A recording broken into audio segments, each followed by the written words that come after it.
یہ کہانی ہے ایک عام سے انسان کی، ایک مزدور کی، جسے دنیا میں کوئی نہیں جانتا، مگر اس کی زندگی میں چھپے سبق لاکھوں انسانوں کو بدل سکتے ہیں۔ اس کا نام رحمت علی تھا۔ وہ ایک چھوٹے گاؤں میں پیدا ہوا۔ غربت اس کے گھر کی دیواروں میں بسی ہوئی تھی، مگر اس کے خواب بہت بڑے تھے۔ رحمت کا بچپن غربت اور بھوک کے سائے میں گزرا۔ بچپن میں ہی اس کے والد کا انتقال ہو گیا۔ اس کی ماں نے سلائی کر کے اور گھروں میں کام کر کے اپنے بچوں کو پالا، مگر ایک وقت ایسا آیا کہ رحمت کو محض 12 سال کی عمر میں پڑھائی چھوڑ کر مزدوری کرنی پڑی۔ رحمت علی نے گاؤں میں کھیتوں میں مزدوری شروع کی، مگر دل ہی دل میں جانتا تھا کہ اگر زندگی بدلنی ہے تو شہر جانا ہوگا۔ وہ لاہور آیا، جیب میں صرف 20 روپے اور دل میں حوصلہ۔ شہر کی چکا چوند نے اسے حیران کر دیا۔ وہ کبھی بس اڈے پر سامان اٹھاتا، کبھی اینٹوں کے پھٹے پر کام کرتا، رات کو فٹ پاتھ پر سوتا۔ ایک دن ایک آدمی نے اس سے کہا، بیٹا، ایمانداری کو کبھی نہ چھوڑنا، چاہے وقت کتنا ہی برا کیوں نہ ہو۔ یہ جملہ اس کے دل پر نقش ہو گیا۔ رحمت کے ساتھ کئی بار دھوکے ہوئے، مزدوری کے پیسے وقت پر نہ ملے، کئی دن اس نے بھوکا گزارا۔ ایک بار اس پر جھوٹا چوری کا الزام بھی لگا، مگر اس کی سچائی نے اسے بچا لیا۔ اس نے کہا، میں غریب ہوں مگر چور نہیں، میرا ایمان میرا سرمایہ ہے۔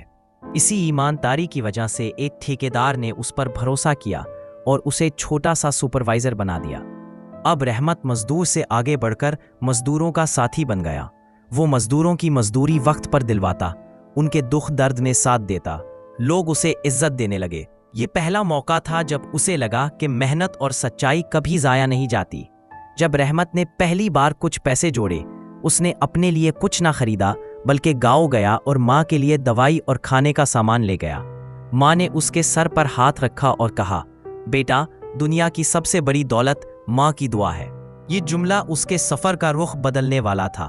سالوں کی محنت کے بعد رحمت نے اپنا چھوٹا سا کنسٹرکشن کا کاروبار شروع کیا۔ وہ ایمانداری کے ساتھ لوگوں کے گھر بناتا۔ آہستہ آہستہ لوگ اس پر بھروسہ کرنے لگے۔ جہاں دوسرے لوگ دھوکا کرتے، رحمت وہاں سچائی دکھاتا۔ اس کا نام پورے شہر میں پھیلنے لگا۔ ایک دن ایک امیر شخص نے اس کو کہا، اگر تھوڑا سا کم مال لگاؤ گے تو میں تمہیں ڈبل پیسے دوں گا۔ رحمت نے انکار کیا۔ اس نے کہا، میں غریب رہ لوں گا مگر اپنی عزت اور ایمان نہیں بیچوں گا۔ آخرکار برسوں بعد رحمت ایک کامیاب بزنس مین بن گیا، مگر اس نے کبھی فٹ پاتھ پر گزرے دن نہیں بلائے۔ اس نے اپنے گاؤں میں اسکول بنایا تاکہ کوئی بچہ اس کی طرح تعلیم سے محروم نہ رہے۔ اس کی کہانی ہمیں یہ سکھاتی ہے کہ غربت جرم نہیں ہے، مگر دھوکا دینا سب سے بڑا جرم ہے۔ ماں کی دعا سب سے بڑی طاقت ہے، اور محنت کبھی ضائع نہیں جاتی۔